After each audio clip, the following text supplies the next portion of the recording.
हमारा गांव में लोगों को कोई रोजगार नहीं मिल रहा है, इसलिए लाखों लाखों में लोग शहर का तरफ ये जो रवाना करना पड़ता है। और हमारा जो स्पेयर पार्ट्स हो, डीजल हो और ट्रैक्टर खरीदना हो और हमारा जो मशीनरी हो, सभी में जीएसटी लगा हुआ है, तो वो जीएसटी को हटाना चाहिए। और अभी हरियाणा में और बाकी जगह में, राजस्थान में, दिल्ली में भी बड़ा पैमाने पे एक आंदोलन किसान करना पड़ रहा है क्योंकि हाई टेंशन वायर का।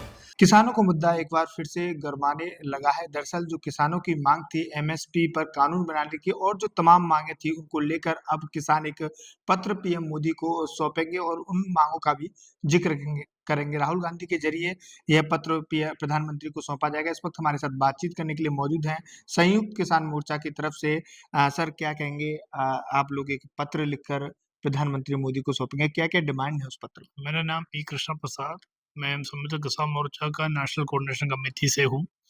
हम अभी 10 तारीख को संयुक्त किसान मोर्चा का national council meeting, general body जो बोलता है, हम दिल्ली में किया था।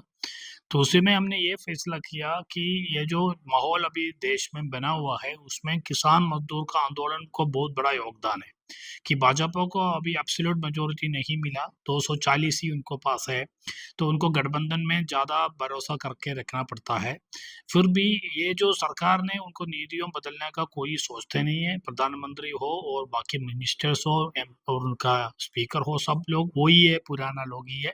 और उनका तरीका भी वैसे ही बिजनेस एज यूजुअल वो बोल रहा है, उसी तरह कॉर्पोरेट पारित नीतियों को वो सादे से ज़्यादा समर्थन में चलने का कोशिश में है। लेकिन देखो हमारा देश का किसानों को स्थिति बहुत खराब स्थिति में है क्योंकि किसान अभी भी हर एक दिन में 31 किसान रोज हमारा देश में आत्महत्या कर रहा है, कोई सुसाइड करना पड़ रहा है।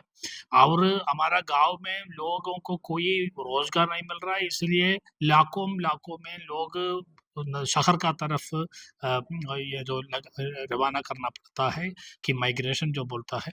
तो ये जो परिस्थिति है, ये परिस्थिति में किसानों को सही एमएसपी मिलने के लिए हमारा जो मांग था, वो मांग के ऊपर हमने बड़ा पैमाने पे आंदोलन किया। वो आंदोलन में 2021 दिसंबर 9 तारीख को एक समझौता बनाया था और वो समझौता इसलिए बनाया था कि ये जो आंदोलन में 736 किसान शहीद हुए थे और लाखों में किसान दिल्ली में आके सरकार को घेर लेते।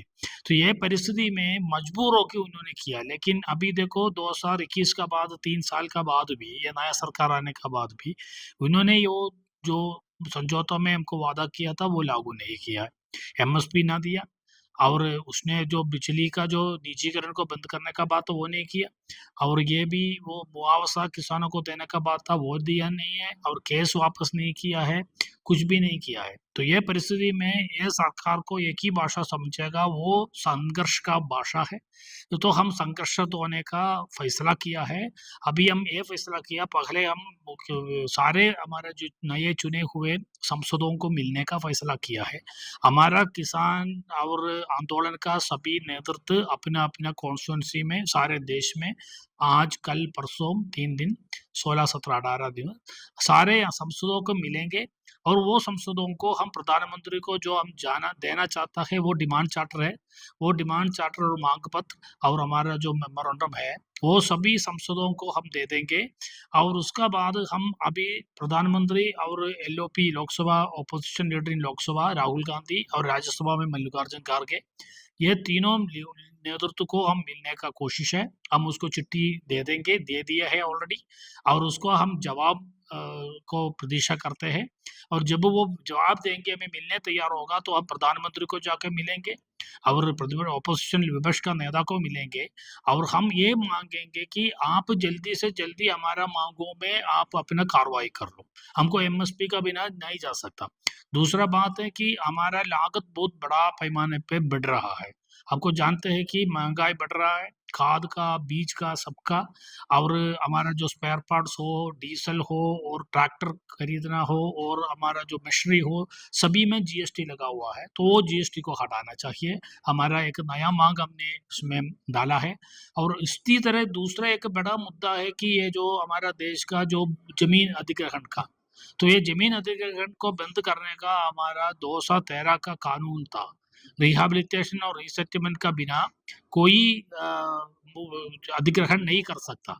लेकिन ये सरकार अभी क्या कर रहा है, अभी देखो नोएडा में भी बड़ा आंदोलन चल रहा है और सारे उत्तर प्रदेश में आंदोलन चल रहा है। किसानों का मांग ये है कि 7 साल पहले पुराना यह जो सर्कल रेट है, वो सर्कल रेट उन्होंने बदलाव नहीं किया। तो ये पुराना सर्कल रेट में ये मुआवजा तय कर रहा है। किसानों को नुकसान हो रहा है। इसलिए ये भी हम माँग रहा है कि सर्किल रेट हर एक साल में बदलो, उसको पुनर्विभाजन करो और नया सर्किल रेट का आधार पे सही मुआवज़ा किसानों को मिलना चाहिए। और अभी हरियाणा में और बाकी जगह में, राजस्थान में, दिल्ली में भी बड़ा पैमाने पे एक आंदोलन किसान करना पड़ रहा है, क्योंकि हाई टेंशन वायर का जो बड़ा बिजली कंपनियां ये जो हाई टेंशन वायर के लिए जो बना रहा है, उसमें भी वो मजदूरों को पूरा मुआवजा देना चाहिए। वो मुआवजा का बिना किसानों को दबाव करके करने का कोशिश है बड़े बड़े कंपनियों का गुंडे लोग कर रहा है। इसको खिलाफ किसान आंदोलन में है, ये भी हमने रखा है। इसी तरह नया भी हमने कुछ इसमें जोड़ करके किसानों को सारे बातें में एक सरकार अपना कार्रवाई करना चाहिए। कार्रवाई के लिए किसान आने वाले दिनों में बड़ा पैमाने पे उसको ऊपर आंदोलन करेगा। 9 तारीख अगस्त को हमने जो किट इंडिया दिवस है, वो दिवस को हम कॉर्पोरेट किट इंडिया का रूप में बनाने के लिए कोशिश किया। कोई कॉर्पोरेट बड़ा कंपनियों खेती में ना आना चाहिए, उसको प्रोडक्शन में और उसका व्यापार में नहीं आना चाहिए और डब्ल्यूटीओ से बाहर आना चाहिए भारत, और ये डब्ल्यूटीओ में एग्रीकल्चर को बाहर रखना चाहिए। ये मुद्दे में हम रख रहे और ये रख के हमारा आंदोलन 9 तारीख को भी सारे देश में बड़ा पैमाने पे हम करेंगे। बहुत-बहुत धन्यवाद। ये थे पी कृष्ण प्रसाद। इन्होंने साफ तौर पर कह दिया है कि किसानों की जो माँग है जायज़ है और तमाम इन्होंने बातों का ज़िक्र किया जो इस पत्र के ज़रिए सांसद के ज़रिए प्रधानमंत्री नरेंद्र मोदी को सौंपी जाएँगी। दिल्ली से निखिल कुमार, आदान, हिंदी के लिए।